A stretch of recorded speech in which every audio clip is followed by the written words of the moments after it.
Loucura, não coragem. Palmas para o doutor Nelson Williams.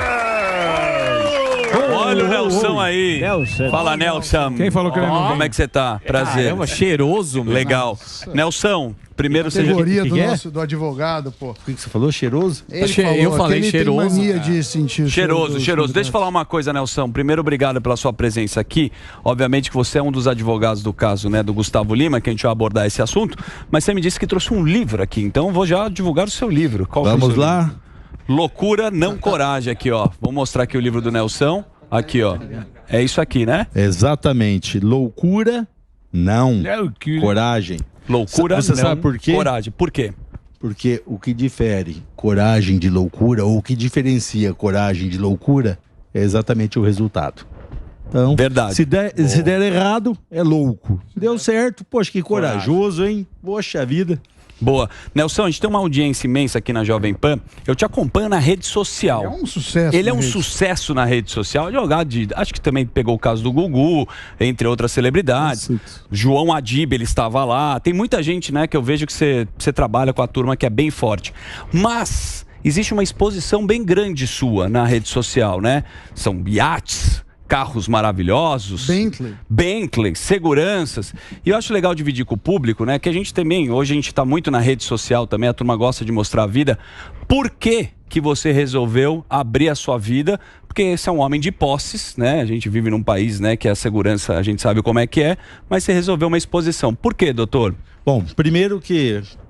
Boa tarde a todos, né? Aos que nos assistem, aos que nos assistirão depois, né? Nos nossos canais. A minha vida, ela tem algumas peculiaridades que ela acaba sendo muito parecida, né? Principalmente no meu início de carreira, com muitos jovens do nosso Brasil. Eu sou nascido no interior do Paraná, meu pai e minha mãe são semi-analfabetos, cresci numa cidade de 10 mil habitantes, chamada Jaguapitã. Não tinha ninguém do primeiro grau familiar formado, com curso superior. E eu saí lá do interior do Paraná, vim para o interior de São Paulo, para Bauru, na instituição Toledo de ensino, fazer faculdade, perseguir um sonho. E consegui, com muita dificuldade, me graduar. Depois tirei minha carteira da Ordem dos Advogados e comecei a advogar, sem nunca nem ter trabalhado com nenhum advogado em escritórios de advocacia. Comecei numa clínica médica, onde um médico que fez faculdade comigo, gentilmente cedeu a sala dele das 8 às 16 da tarde, das 8 da manhã às 16 da tarde, para que eu ali começasse a advogar. Porque nesse horário ele trabalhava em uma grande companhia. As pessoas achavam que meu pai fosse médico. Não tinha carro, andava de ônibus circular.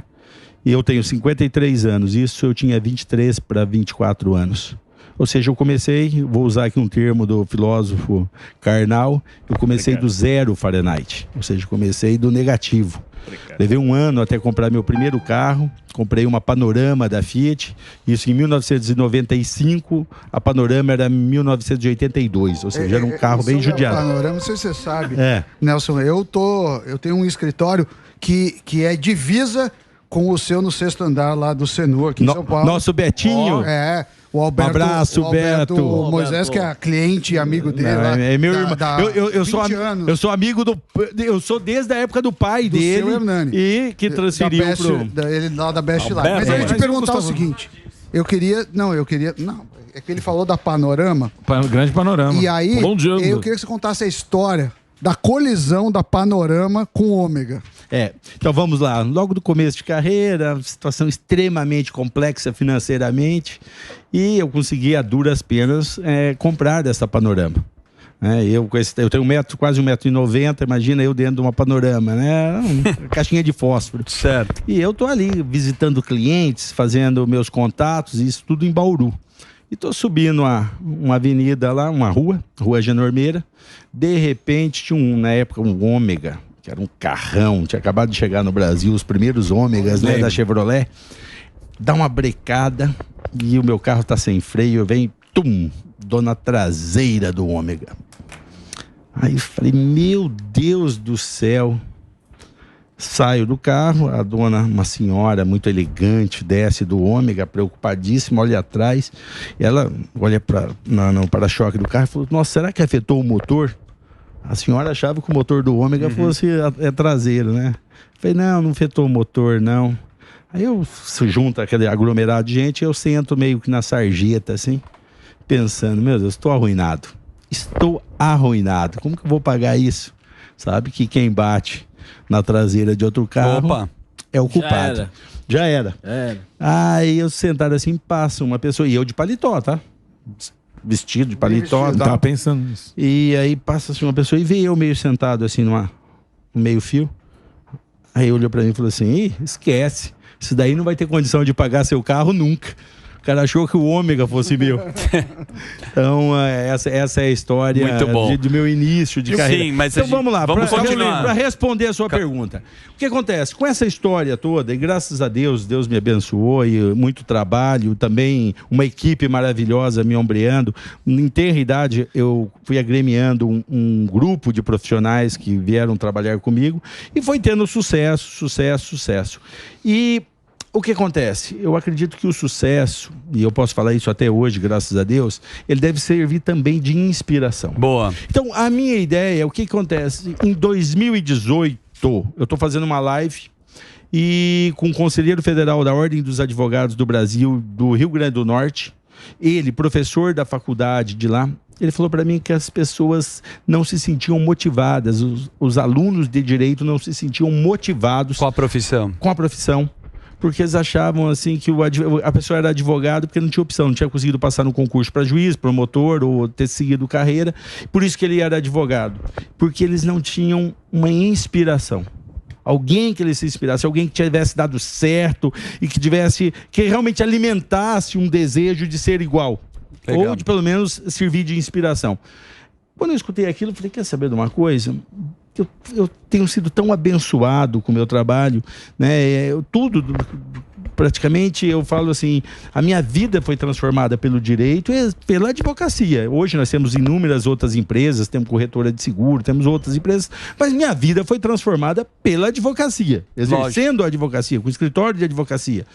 Eu falei: quer saber de uma coisa? Eu vou começar a abrir minhas redes sociais. E não é a ideia de ser ostentação e de ser exibido, coisa assim, não. Eu falei: não, eu vou mostrar como eu vivo. O que eu procuro mostrar é o meu dia a dia, o dia a dia do Nelson. Então, o que é? Às vezes você ouve uma crítica: você ostenta, não sei o quê. Não, eu não ostento, eu mostro o meu dia a dia. É assim. Eu não minto, não fico mostrando o que não é meu, como se fosse meu. Eu mostro o meu dia a dia. Com a ideia do quê? De inspirar as pessoas. Porque numa live o cara falou assim: o advogado não é bem sucedido. Falou: não, é isso dá aí. pra ser bem sucedido e não tem problema nenhum. Mas o assunto do momento... E não tem só eu, tem outros colegas bem Vamos pro Gustavo Lima, porque a gente tem pouco tempo. O Gustavo Lima, o pau tá torando, a gente vamos lá, Gustavo Lima. A gente quer saber o desdobramento aí do caso do Gustavo Lima, como que anda aí, porque decretaram a prisão, depois revogaram. Como que anda o caso do Gustavo Lima aí? Bom, primeiro que temos que tomar muito cuidado com o que se fala a respeito do Gustavo Lima e do processo, que o processo está em segredo de justiça. Certo. Então eu vou procurar falar aqui em tese e aquilo que já é público, que já se tornou público. A minha percepção, houve sim um abuso de autoridade, houve um abuso, tá, nas decretações de prisão. Elas não eram necessárias. E se você observar o processo, e isso também tudo que eu vou falar aqui são informações que já estão públicas, sim, o Ministério Público foi contra o mandado de prisão. Ou seja, quem tem a tutela foi contra. Tá? E quando foi decretada a prisão do Gustavo Lima e do empresário Boris Padilha, os outros tinham acabado de ser todo mundo liberado, sim, pelo Tribunal de Justiça. Na quinta-feira, eu tive contato com o Gustavo Lima, nós fizemos uma chamada de vídeo, tá? Eu estava juntamente com o senhor Boris, conversamos. Ele estava preocupado com a situação dos donos da Vaidbet. Por quê? Primeiro, o avião dele tinha sido mencionado e sido citado no processo. Sim. Na percepção dele, os donos da Vaidbet são inocentes. São pessoas do bem. O Gustavo é um artista. Sim. Ainda que empresário, um cara bem sucedido, ele é um artista. Ele trabalha muito com a sua imagem e tem uma preocupação legítima com a sua imagem. Aí, quando ele revela para mim, falou: Nelson, eu tô preocupado, porque a situação deles, não sei como que tá, você poderia nos ajudar, de repente ajudá-los? Eu falei, posso, se de repente eles me contratarem, passarem uma procuração para mim, posso. Ele falou, vou ver isso e te retorno. Retornou, olha, tá aqui o contato dos advogados, conversei com os advogados. Na sexta-feira fui para Pernambuco, peguei a procuração, conversei, nos reunimos com os advogados. Qual foi o nosso entendimento? Realmente a prisão era arbitrária. Certo. E como já tinha sido negado o habeas corpus, havia sido negado, eu falei, vamos fazer o seguinte, ao invés de tentar outros recursos que possa demorar, vamos pedir reconsideração para o próprio tribunal que havia negado? Preparamos um pedido de reconsideração, citando os equívocos no mandado de prisão, no motivo que tinha dado a juíza para justificar o mandado de prisão. Despachamos lá no Tribunal de Justiça e saímos, assim, passamos a tarde lá no tribunal. Saí de lá extremamente esperançoso. Minha convicção naquele momento era que seria revogada os mandados de prisão. Aí voltei para São Paulo. Segunda-feira eu estava em Brasília, quando sai a decisão liberando todo mundo e concomitante sai mandado de prisão para Gustavo Lima exatamente. E para o empresário, o empresário Boris Padilha. Agora você falou que conversou com o Gustavo e essa questão da imagem dele, isso ainda que você disse que foi arbitrário, eles mandaram, revogaram. Não houve prisão, diferentemente da Deolane, que foi presa e depois foi solta, tudo mais. Isso dá uma arranhada na imagem da pessoa com a questão da pessoa ir para a cadeia. Como que ele recebeu essa notícia? Como que ele ficou com essa notícia de que talvez ele poderia ser preso? Se ele estivesse no Brasil, ele teria sido, antes de revogar, ele teria sido preso. Ele já pensou em fazer algum tipo de pronunciamento? Bom, vamos lá. Aí tem essa questão, seria ele que teria que responder. Vou falar a percepção, porque eu conversei com ele. Todos nós ficamos assustados. Todos nós ficamos espantados. Entendeu? Aquilo foi pego de surpresa. Agora, se eu, como advogado, fiquei espantado, assustado, você imagina ele, que o mandado de prisão é contra ele. Não, mas a questão, como advogado, você falou pra ele, se pronuncie, não se pronuncie, como advogado, você falou pra ele? Não, ou você não deu nenhuma orientação? Não, porque veja bem, decisão da justiça, você questiona nos autos. E o que eu estou falando aqui, como eu disse, são informações que são públicas e que depois, exatamente corroboradas pelo Tribunal de Justiça. Tá? Vários jornalistas aí publicaram, inclusive, vários trechos da decisão do Tribunal de Justiça. Você vai ver que o Tribunal de Justiça foi muito claro e fica ali latente e patente que a decretação de prisão foi arbitrária. Sim, mas doutor, vamos agora para o nosso público entender um pouco, né? Quais são as acusações? Porque tem tanta história, e como hoje a gente está na rede social, tem os cortes, aí o Gustavo Lima lá no Choquei, no Léo Dias, vai ser preso amanhã. Qual a relação direta do Gustavo com tudo isso que está acontecendo? São duas coisas, uma é a carona que ele deu no avião e a outra é a sociedade que ele tem numa bet. Eu gostaria que você colocasse pra gente essa ordem. Vamos lá, é importante, o Gustavo estava comemorando o seu aniversário. Comemorou com vários eventos, festas, e de repente se desloca para fora do Brasil. E leva uma série de pessoas com ele. E a informação que eu li na mídia é que o casal do proprietário da Vaidbet foram juntos, juntamente com outras pessoas. Fala-se inclusive em autoridades. Então o que acontece? Havia algum mandado de prisão contra os donos da Vaidbet? Não. Ele foi comemorar uma festa e chamou uma festa. E lembrando que o Gustavo Lima era o garoto propaganda da Vaidbet. Certo. Ou seja, emprestava sua imagem para uma bet que até então não há nada de irregular. Então, eu acho assim, nós temos que tomar muito cuidado com determinado sensacionalismo.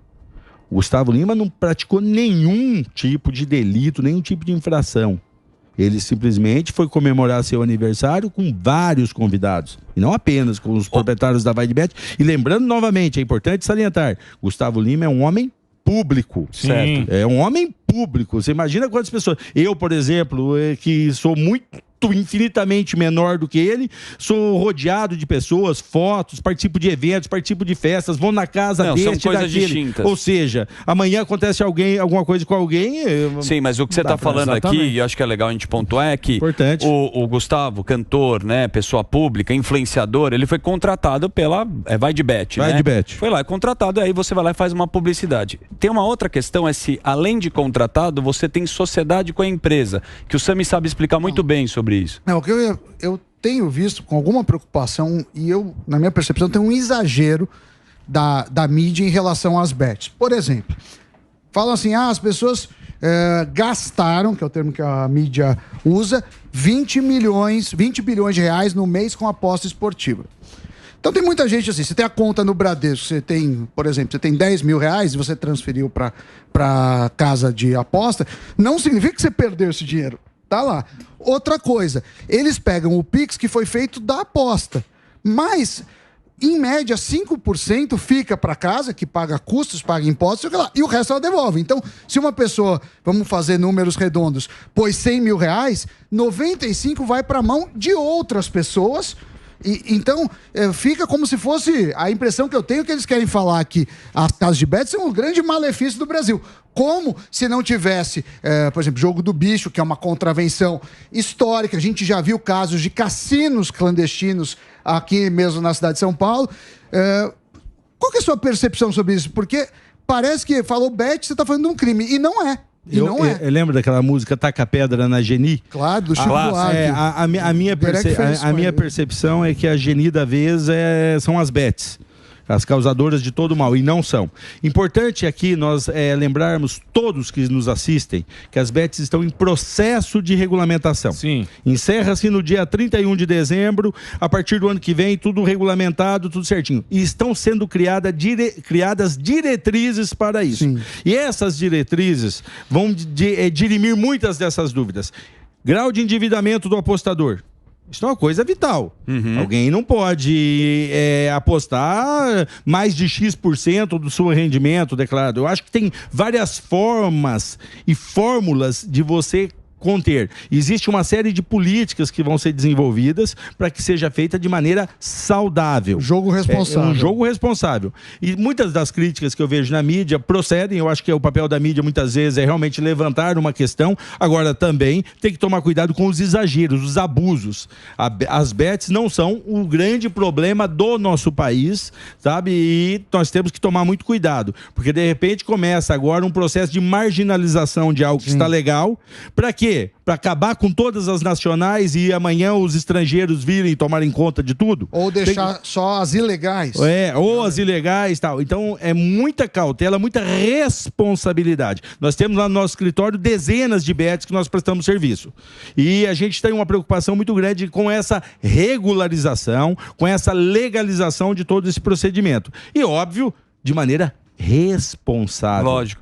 Ô doutor, você não é advogado da Deolane Bezerra, você é do Gustavo Lima, mas você com certeza acompanha também o caso da Deolane, né? E muita gente, inclusive na imprensa, acabou juntando a história que não tem, acredito, nada a ver. Qual que é a diferença, para você deixar mais claro para a turma, entre a Deolane Bezerra, a prisão dela e o Gustavo Lima? Bom, para mim, na minha opinião, a prisão da Deolane também foi arbitrária. Não era necessário. A Deolane é uma pessoa pública, você não precisa prendê-la num processo investigatório ainda. Tá? Aí prendem a Deolane. A Deolane existe outras peculiaridades que também não posso, infelizmente, eu não posso falar aqui, o processo corre em segredo de justiça, e eu não sou o advogado dela. Certo. Então tudo que eu vou falar é aquilo que tem na mídia, e vou falar em tese. Para mim, também a prisão dela foi arbitrária, tanto é que ela logo em seguida é libertada. Mas daí ela comete um ato falho, vou ser generoso, ato falho, né, de sair fazendo aquele estardalhaço todo que, ao meu ver, soou muito mal e soou como um desrespeito, não apenas à justiça, como às autoridades.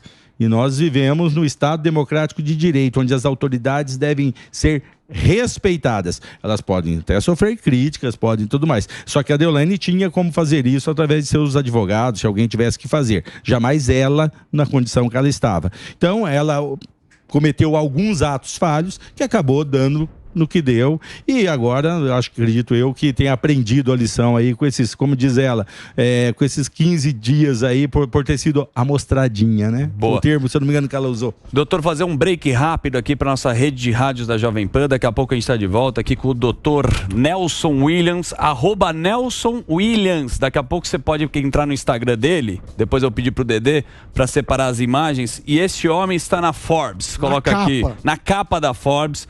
Um abraço para Camarote, que é o CEO da Forbes. Sami nunca saiu na Forbes, mas tem tanto dinheiro quanto o senhor. Só que está escondido muito mais em outros lugares. Daqui a pouco a gente está de volta aqui na programação da Jovem Pan. Queria perguntar pro doutor...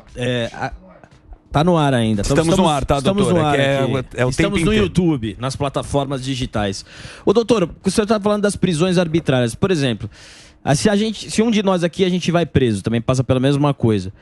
Como é que, por essa prisão arbitrária, como é que a gente legalmente recorreria para restaurar a nossa imagem? Porque a imagem, ela, né, todo mundo aqui é pessoa pública, a imagem, ela é rachada. Ela é rachada, mas e como é que legalmente a gente consegue costurar isso aqui? Existe como fazer um contraprocesso nisso? Recentemente, é importante você colocar aí sobre o dano que fica, né? Porque, veja bem, nós vivemos hoje uma era que é a era digital. Sim. As coisas se disseminam com uma rapidez tremenda. Recentemente houve uma matéria a respeito deste que vos fala negativa, num portal. Puseram lá uma matéria, na minha percepção, totalmente sensacionalista. Olhei aquilo, né? Lógico, reclamei. Reclamei, pedi para uma sócia minha tirar informações da onde vinha aquilo. Não sou investigado, não sou nada, fui advogado da pessoa, participei como advogado. Aí diz que o COAF mandou um relatório lá, meu nome estava lá, mas estava o meu e mais trocentas pessoas, porque o relatório do COAF é completo. Mas pergunta lá por que disso. Qual foi a surpresa? Seu nome dá clique. Seu nome dá clique. Estão monetizando. Alguém ouviu isso, dá clique. Então, nós vivemos uma era também que é tudo rápido, busca-se de repente a chamar a atenção da audiência a qualquer custo, até sem se preocupar com a imagem das pessoas. Porque veja bem, eu, Nelson, ainda sou uma pessoa relativamente pública. Vocês aqui são pessoas públicas, vocês têm um canal de comunicação aqui que vocês podem se expressar. Hoje você tem até a tua rede social. E aquela pessoa que não tem? Que não tem como se comunicar. Como restaura-se a sua imagem? Ontem também um canal de mídia publicou uma matéria, né, deu uma notícia bombástica que a doutora Deolane veio de Recife para São Paulo com um avião privado do fulano de tal. O fulano de tal é meu amigo de longa data. Me chamou, falou, Nelson, olha isso. E aí? Não era meu avião, ela decolou 10 minutos antes com outra aeronave. Eu estava atrás para decolar, eu fui o próximo a decolar com o meu avião para outro lugar. Ou seja, ele já estava sendo bombardeado em Pernambuco com os seus amigos. Nossa, emprestando avião para a doutora Deolane. Agora, veja bem, não era o avião dele. Aí, de repente, derrubaram eu passei a informação para o canal, derrubaram a notícia, mas, veja bem, esse meu amigo, ele não tem Instagram. Esse meu amigo não tem redes sociais. Não é uma pessoa pública. Não, é uma pessoa pública. É uma pessoa muito bem sucedida, próspera, tem família, tem tudo. É uma pessoa conhecido e renomado na sociedade pernambucana e para todos aqueles que o conhecem. Como que ele faz? E a imagem dele? Tem um advogado, ele paga o senhor, que ele tem muita grana, porque ele tem um avião. Você conseguir colocar... Sim, sem dúvida. Não é o caso, mas já derrubou de uma vez. Então temos que tomar muito cuidado, porque qualquer operação policial, ela, de certa maneira, expõe as pessoas. E expõe as pessoas, depois, era inocente. Mandar de prisão contra Gustavo Lima, contra Boris Padilha. Não era o caso, não sei o quê. Mas você tá brincando. Ô, doutor. Agora temos que tomar cuidado com responsabilidade. Aqui eu vou falar uma coisa para vocês. Nós lutamos muito durante a época da aprovação da lei de abuso de autoridade. E não, imagina, isso daí vai incentivar aos delinquentes, vai incentivar as pessoas que transgridem a lei. Não, senhor. As pessoas todas, o Estado democrático de direito, ele prima por uma coisa, não é absoluto, mas pela liberdade. as pessoas, elas são livres, sabe? São livres e devem responder pela sua liberdade, tá? Então vamos lá. Eu sofri uma prisão arbitrária. Quem determinou essa prisão arbitrária é que deve responder. No CPF. Eu sou uma autoridade, pedi a prisão, um inquérito todo feito de maneira irregular, alguém solta o mandado de prisão, aí, não era bem isso, não sei o quê, aí eu processo, aí o Estado vai pagar. Sim. Eu, vocês que nos assistem, vocês que vão pagar porque alguém agiu com irresponsabilidade. Isso está errado. As pessoas devem responder no CPF. Perfeito. Eu, pelos meus erros, eu respondo no CPF. Se uma autoridade também comete erros, ela também deve responder no seu CPF. E isso, não é que eu quero incentivar a impunidade, nada disso. Eu quero incentivar a responsabilidade. Que o Estado democrático de direito funcione para a lei é para todos. Estamos de volta na programação da Jovem Pan. Esse é o advogado Nelson Williams. Nelson, a gente tem pouco tempo aqui, infelizmente, aqui. Eu quero já agradecer sua presença. E só para a gente finalizar o papo aqui, depois você volta com muito carinho. Quais são os próximos passos do Gustavo Lima? O que vai acontecer agora? Como é que você, como defesa, vai se pronunciar para a gente entender agora? Vamos lá. Eu não sou hoje o advogado Gustavo Lima.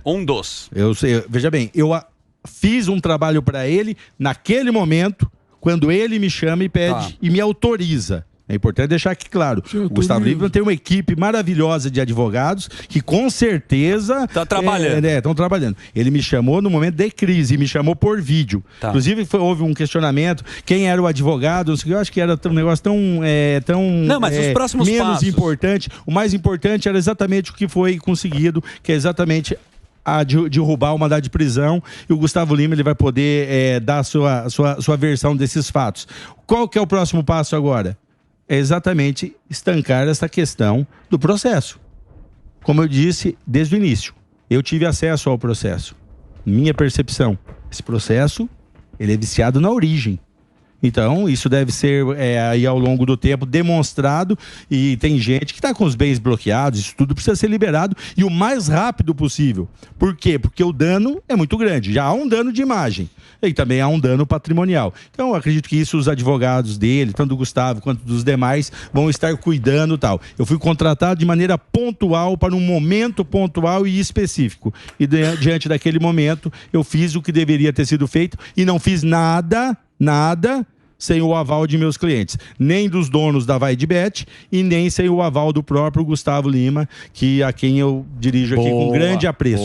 Boa. Quero agradecer a presença ilustre aqui do nosso advogado. Eu é que agradeço. @Nelson Williams. Ele tem um livro aqui, Loucura? Não. Coragem, Samidana. Coragem. Então vai ter show do Gustavo Lima em Jaguariúna.